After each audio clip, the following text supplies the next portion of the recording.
Halo, balik lagi dengan gue di sini Tegar Irsyad. Gila, gue baru aja nonton film yang membuat mental sedikit terguncang ini ya. Dimana film yang memang lagi rame banget dibicarakan ya di Hollywood. Dan juga film ini memang sudah diantisipasi dari jauh-jauh hari gitu. Katanya keren banget. Bahkan bisa gue lihat trailernya juga keren banget. Dan juga cukup menyeramkan bahkan gue lihat dari trailer.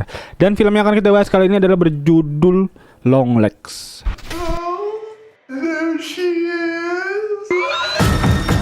You could have played nice with me, but you didn't. Put the gun down! And now that has led to all of this.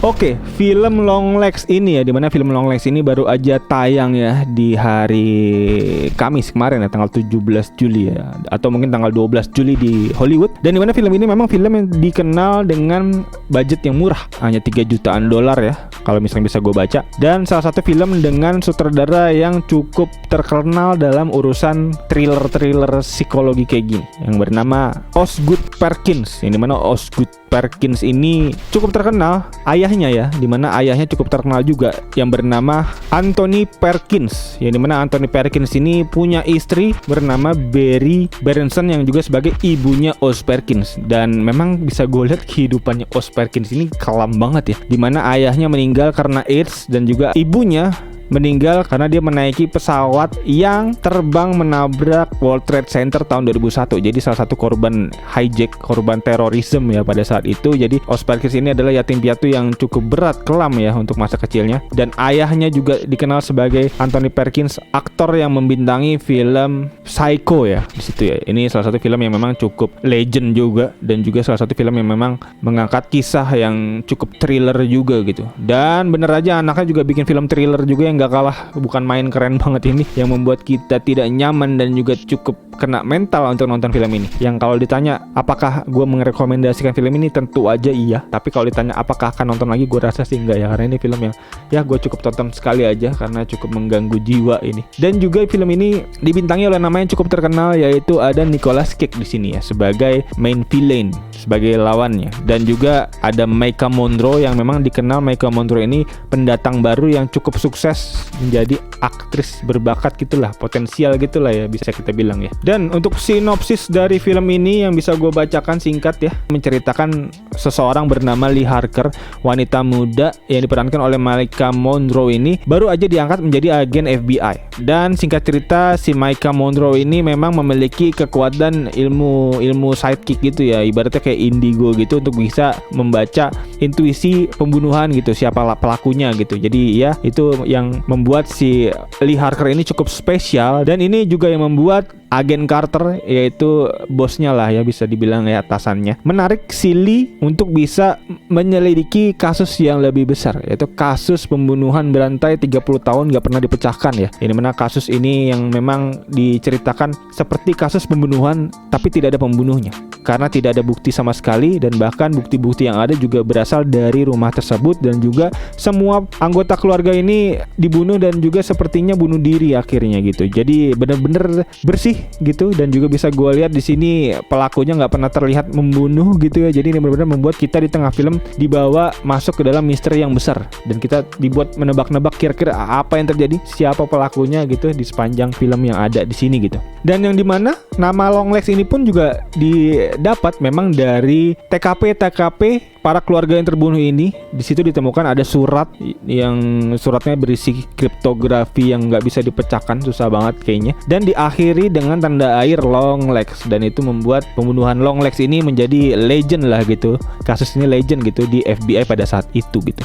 Yang dimana diceritakan oleh agen Carter. Lucunya memang kalau aja itu nggak ada surat itu, sebenarnya ini kasus-kasusnya udah ditutup harusnya ya, karena memang seperti kasus pembunuhan dan juga bunuh diri gitu pelakunya. Jadi ya inilah yang yang akhirnya Lee juga ikut untuk bisa memecahkan kasus ini. Yang dimana Lee memang kan dikenal memiliki kekuatan indigo, yang dimana tentunya diharapkan bisa membantulah terpecahnya kasus yang udah lama ini. Dan Lee sejak bergabung memang langsung menelaah nih kira-kira apa aja detail-detail yang ada, apa aja bukti-bukti yang ada dari kasus-kasus sebelumnya yang melibatkan Longlegs tentunya. Dan selama penyelidikan dia memang menemukan serangkaian petunjuk-petunjuk gaib. Yang mana petunjuk gaib ini memang harus dipecahkan tentunya untuk mengakhiri pembunuhan-pembunuhan selanjutnya gitu. Dan seiring dengan bergabungnya Lee dalam tim, Agen Carter menyadari bahwa Longlegs ini terasa semakin aktif gitu dalam melakukan rencana pembunuhan selanjutnya dibandingkan beberapa tahun terakhir yang cukup mulai adem ayem gitu. Jadi kayak pace-nya sebenarnya sebelum si Lee ini nggak ikutan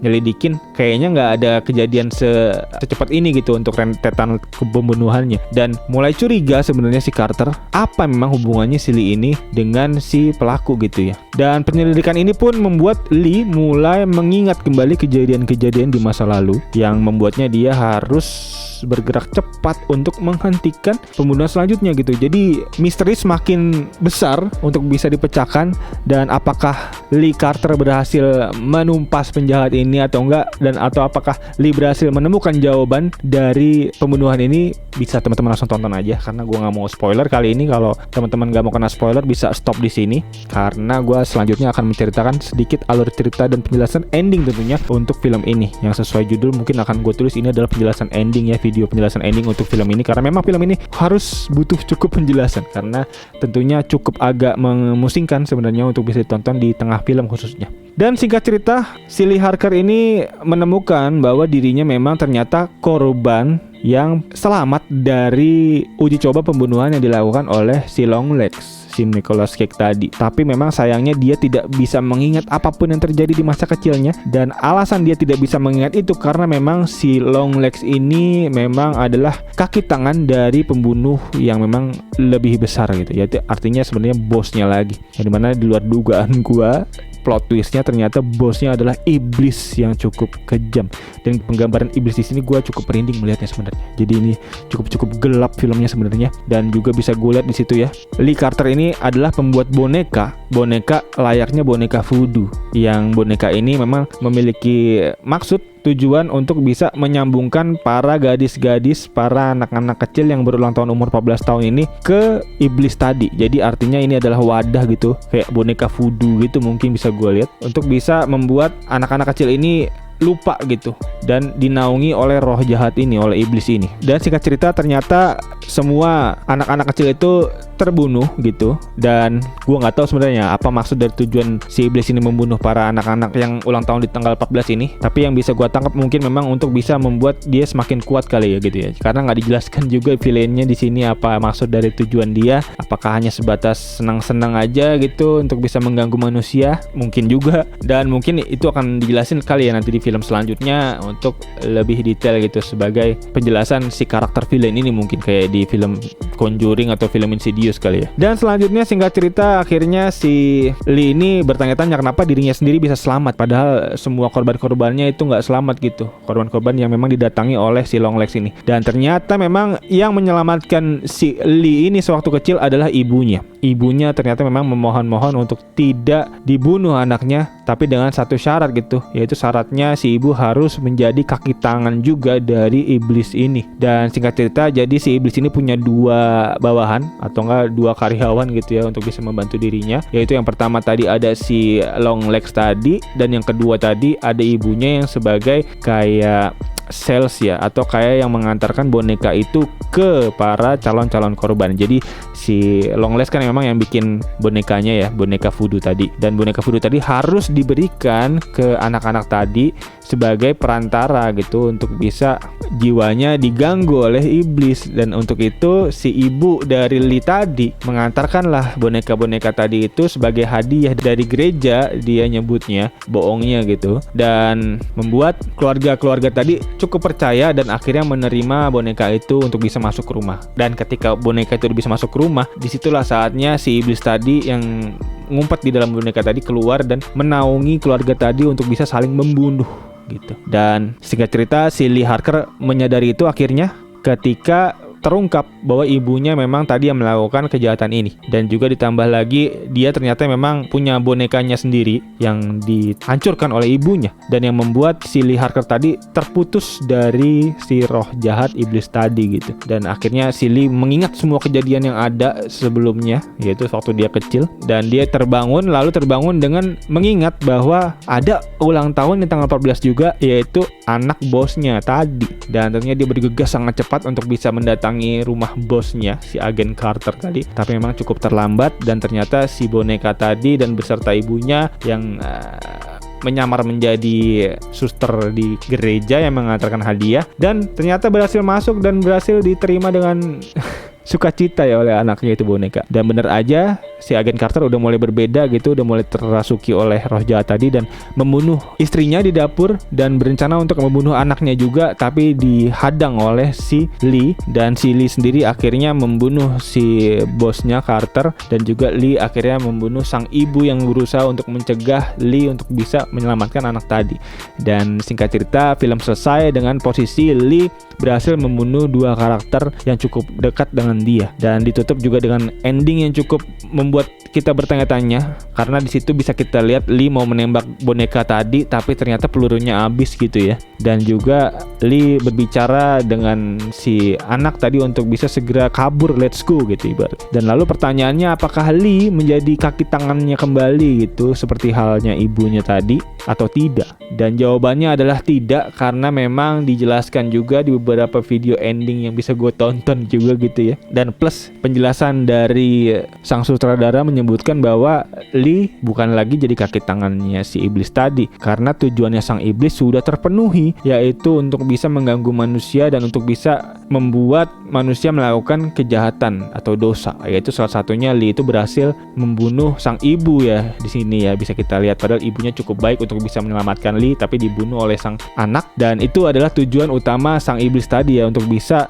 menghasut manusia untuk melakukan dosa. Dan film selesai dengan kemenangan sang iblis dan kekalahan sang pemeran utama kita, yaitu Lee Harker. Dan film selesai. Dan berikut kurang lebih untuk penjelasan ending yang bisa gue sampaikan, cukup panjang memang. Semoga bisa membantu teman-teman semua lah ya dalam memahami film ini secara utuh. Dan untuk review, dimana review gue untuk film ini, gue gak perlu banyak berbicara lagi. Film ini cukup luar biasa mencekam, luar biasa bikin gak nyaman, karena beberapa kali gue cukup gelisah untuk film ini. Cukup berat pala gue untuk nonton film ini. Gue rasa ini film memang patut menjadi film yang direkomendasikan, tapi bukan menjadi film yang akan ditonton berulang-ulang ya menurut gue. Jadi ya, kalau teman-teman suka film horor yang cukup mencekam dan psikologis, ini adalah film horor yang memang memenuhi ekspektasi tersebut. Dan untuk sinematografi, gue bilang ini film keren banget ya, karena beberapa kali bisa gue lihat sinematografinya mirip banget Wes Anderson ya. Ada beberapa shot yang ada mengambil shot-shot center di sini, jadi gue cukup happy liatnya, keren.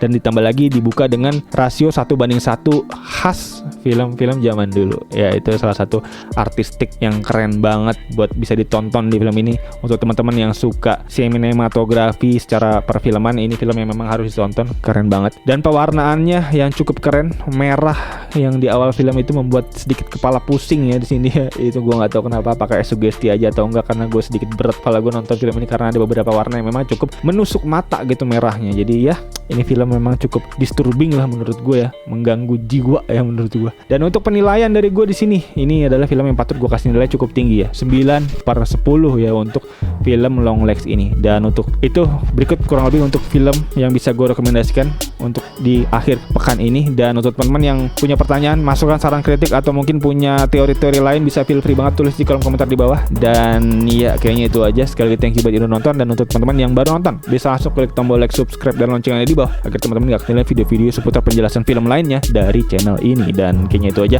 Sekali lagi thank you buat udah nonton. As always, peace out.